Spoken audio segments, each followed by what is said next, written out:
and gentlemen, welcome to Trilby's Notes, the third game in the X Days of Sauerkraut series, although it's the only game without a, number days of something in the title. Third game. The following documents are taken from the handwritten notes of Trilby, an STP field operative whose real name remains classified. Game over. Well, thanks for watching, everybody. No. Game over.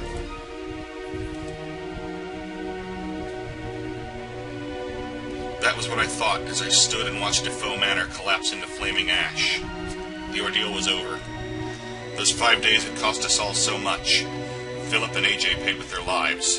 They were the fortunate ones. Jim Fowler was expelled from school for truancy, a bright future in tatters. Simone Taylor took to the bottle. Her broadcasts became slurred, her eyes hollow and unwelcoming. She soon vanished from television screens. As for me, I tried to return to life as a cat burglar, but had been forever tainted by the time spent in that wretched house. The memories of my possession came back in my nightmares. Every night I was there again, in the mansion, staring out through unfamiliar eyes as Philip died at my hands. I became convinced that John Defoe was not at rest, that someday he would return for me.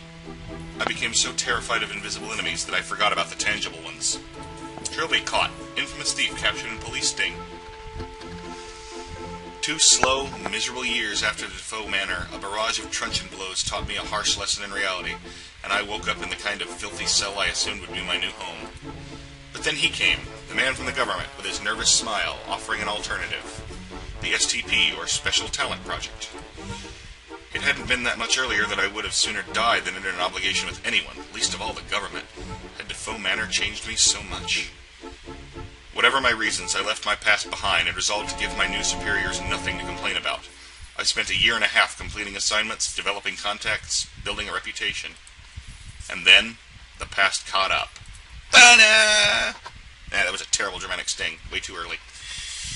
Way too early in the morning, my voice is still cracking. Anyway, in the summer of 1997, I became concerned about Simone Taylor's mental well-being.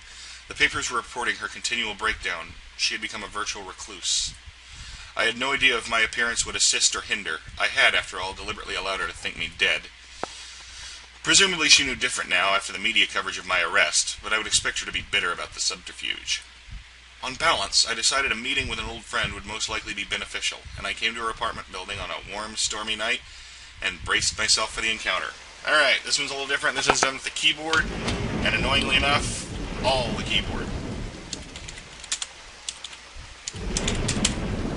Summer storm raging outside, yada yada yada, alright.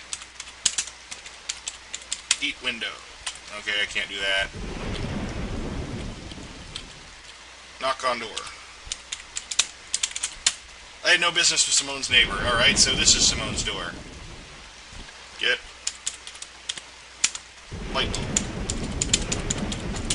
Nope, can't get the light bulb.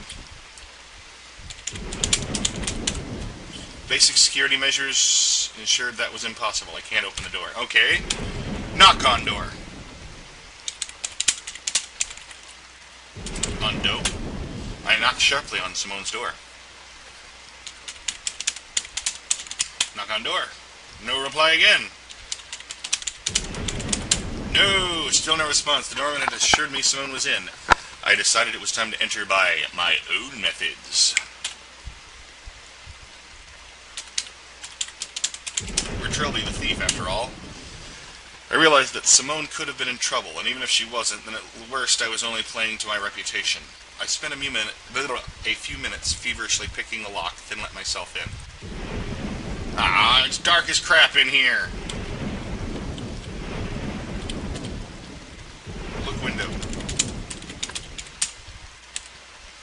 Storm continued outside. Only part of the light was entering the room.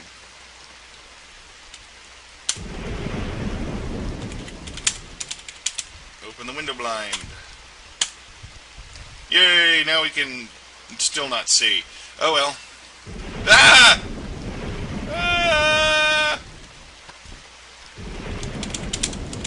Look, corpse.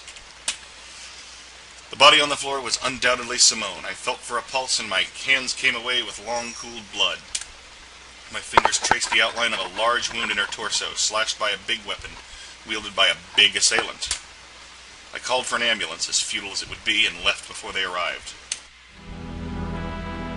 Due to me being a clear murder suspect, I was relieved from duty for the week it took for the Ministry of Occultism to inspect the flat and confirm supernatural activity. My superiors simultaneously apologized and assigned me to investigate if there was a connection to the Defoe Manor incident. Merely reading those 3 words, Defoe Manor incident, by the way, capitalized on the front of a loose-leaf file, brought the nightmares back with more intensity than ever.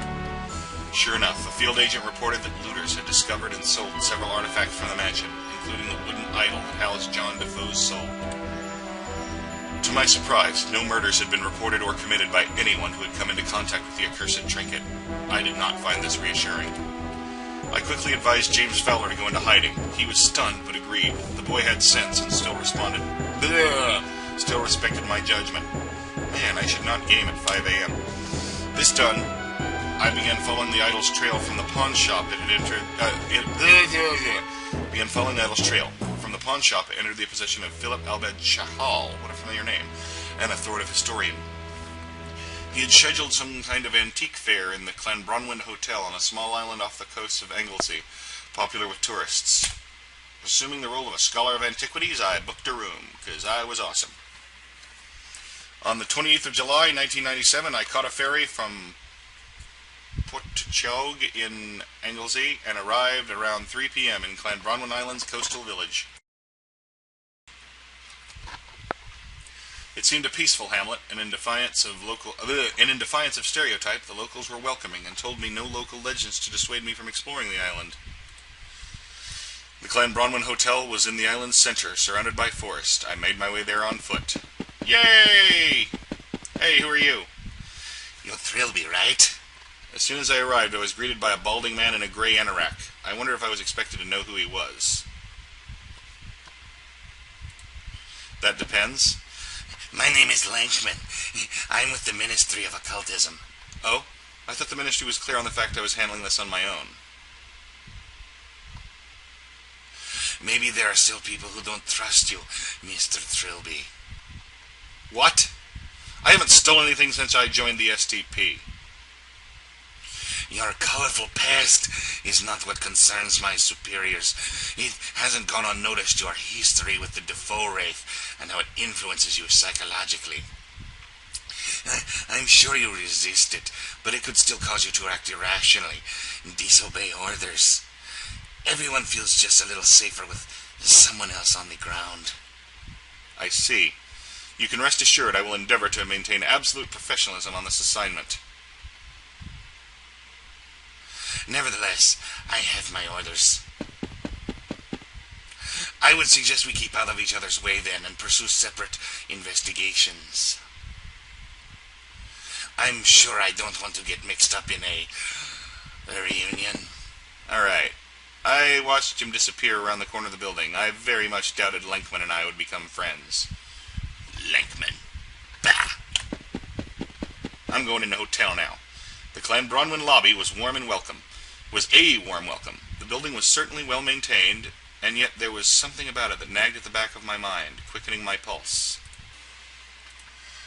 I dismissed the sensation, an act which in retrospect I would come to regret. Hey, painting.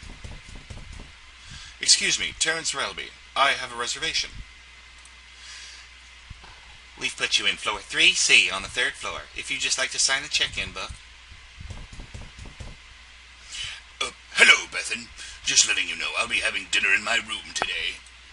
That's absolutely fine, Professor. This, I decided, was what they called a golden opportunity. Professor Chahal? Yes?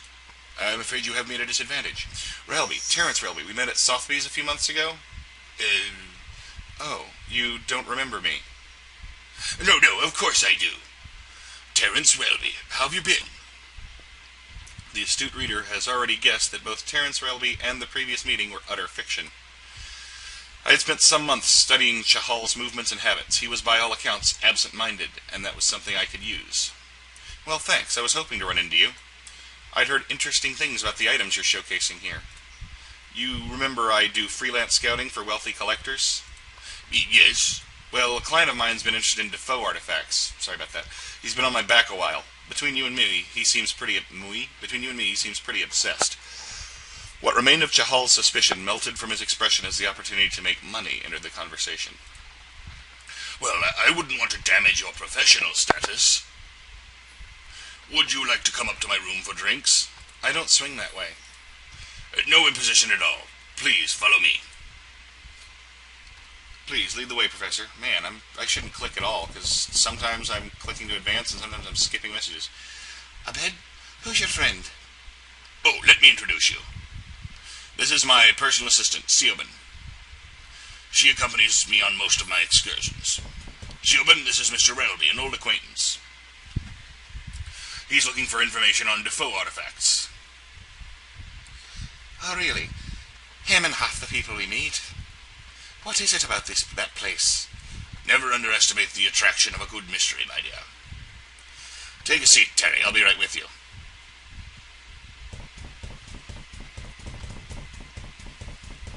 Walk, walk, walk, walk.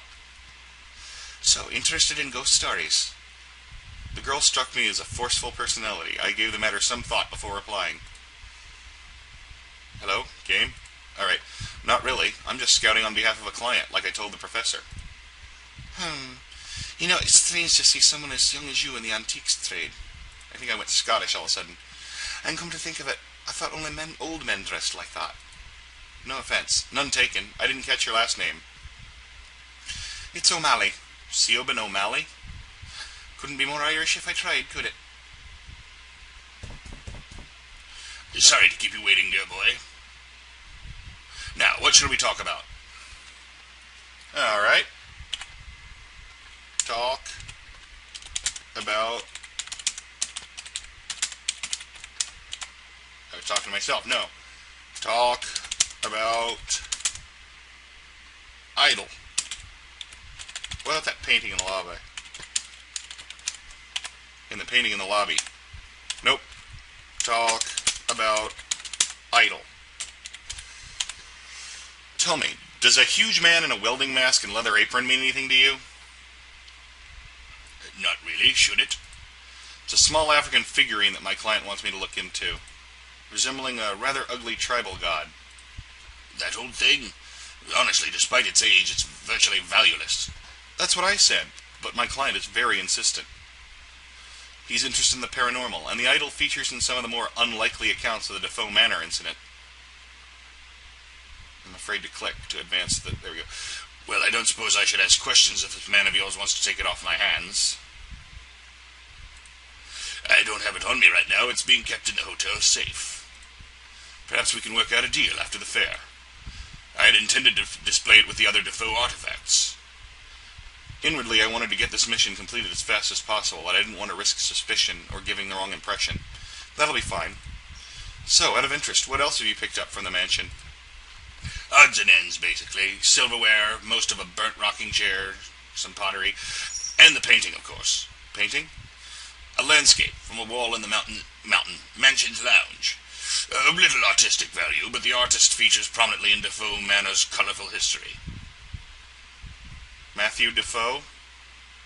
That's him, yes. Bethan, she runs the hotel. She asked if I could display it, if she could display it in the lobby. Instantly I recalled the sick feeling I had in the lobby. I had seen the painting, but paid it little heed. Oh. Are you all right, Mr. Relby? You've gone rather pale. What? I'm sorry, I was just distracted by my thoughts for a moment. Yeah, that's it. Lost in history, eh? Something like that. Mr. Relby? What the hell was that? What the hell was what? You were just sitting there, and then you were all stiff like you'd seen a ghost. Really, none of you saw that? See what, Mr. Relby? I'm sorry, I have to go. Something's wrong. Oh well, we won't keep you then. We'll see you later then. Maybe we'll see you later, maybe? Okay, whoa. My head was spinning, and a sudden nausea churned in my gut. The world seemed to be pulsating, the corners of the room wavering like a heat haze. And then it went all spooky. You might say I imagine these things, and I thought that must have been the case. Was I going out of my mind? Was the hotel really changing into some nightmarish twin? Was I really the only one who could see it? If I was hallucinating, it was too complex. The harsh wooden floor beneath my feet felt real enough. The horrendous stench of rotting flesh that reached my nostrils could not have been conjured by my imagination. I had decided to find John Defoe's idol as soon as possible. If not that, then at least the painting Chahal had mentioned. I was convinced that some connection lay between Defoe Manor and this sudden madness. Alright. Yikes.